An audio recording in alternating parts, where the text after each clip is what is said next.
আসসালামু আলাইকুম বন্ধুরা। আপনারা যারা ইতিমধ্যে নৌবাহিনীতে আবেদন করেছেন কিংবা নৌবাহিনীতে ভর্তি হতে ইচ্ছুক, তাদের জন্য আজকে আমরা গুরুত্বপূর্ণ কিছু প্রশ্নোত্তর পর্ব নিয়ে হাজির হয়েছি আপনাদের সামনে। এই পরীক্ষাগুলো নৌবাহিনীতে বিগত সালে এসেছিল এবং এগুলো নৌবাহিনীতে আসা গুরুত্বপূর্ণ কিছু প্রশ্ন। এই প্রশ্নগুলো নৌবাহিনীর লিখিত পরীক্ষাতে প্রায় এসে থাকে। তো আমরা নৌবাহিনীতে আসা গুরুত্বপূর্ণ কিছু লিখিত পরীক্ষার প্রশ্ন নিয়ে আপনাদের সামনে আজকে আলোচনা করব। তো চলুন দেখে না যাক। তো তার আগে একটি রিকোয়েস্ট, যারা এখন আমাদের এই চ্যানেলটি সাবস্ক্রাইব করেনি তারা আমাদের এই চ্যানেলটি সাবস্ক্রাইব করে আমাদের সঙ্গে থাকুন। তো চলুন শুরু করা যাক। বাংলাদেশ নৌবাহিনী কবে প্রতিষ্ঠিত হয়? 10 ডিসেম্বর 1972। বাংলাদেশ নৌবাহিনীর সদর দপ্তর কোথায়? বনানী, ঢাকা। বাংলাদেশ নৌবাহিনীর প্রতীক কি? কাঁচি বিশিষ্ট নোঙর ও এর উপর শাপলা। বাংলাদেশ নৌবাহিনীর স্লোগান কি? শান্তিতে সংগ্রামে সমুদ্রে দুর্জয়।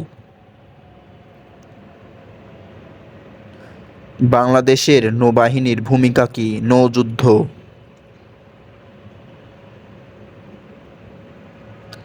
বাংলাদেশের নৌবাহিনীর রং কি? সাদা ও নীল। বাংলাদেশ নৌবাহিনীর শাখা কতটি ও কি কি? 6টি। নির্বাহী, ইঞ্জিনিয়ারিং, সাপ্লাই, ইলেকট্রিক্যাল, শিক্ষা ও মেডিকেল শাখা। নৌবাহিনীর একমাত্র বীরশ্রেষ্ঠ কে? মোহাম্মদ রুহুল আমিন।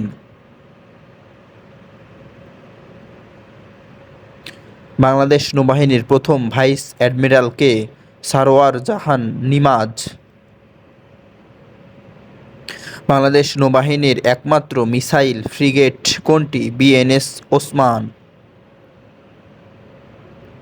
বাংলাদেশ নৌবাহিনীর প্রথম রণতরী কি? বিএনএস পদ্মা।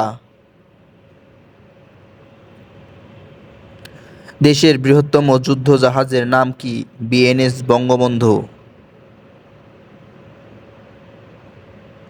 বিএনএস বঙ্গবন্ধু কবে বাংলাদেশের সেনাবাহিনীতে সংযোজিত হয়? 20 জুন 2001। বিএনএস বঙ্গবন্ধুর পূর্ব নাম কি? খালিদ বিন ওয়ালিদ। বাংলাদেশে মেরিন একাডেমি কোথায় অবস্থিত? চট্টগ্রামের জলদিয়ায়।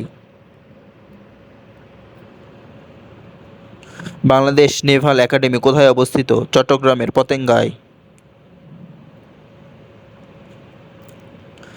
বাংলাদেশ নৌবাহিনীতে প্রথম নারী ক্যাডেট নিয়োগ দেওয়া হয় কবে? 12 জানুয়ারি 2000।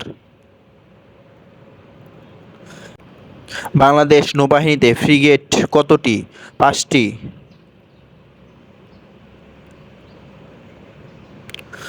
বাংলাদেশ নৌ স্কাউট কবে গঠিত হয়? 21 এপ্রিল 1976।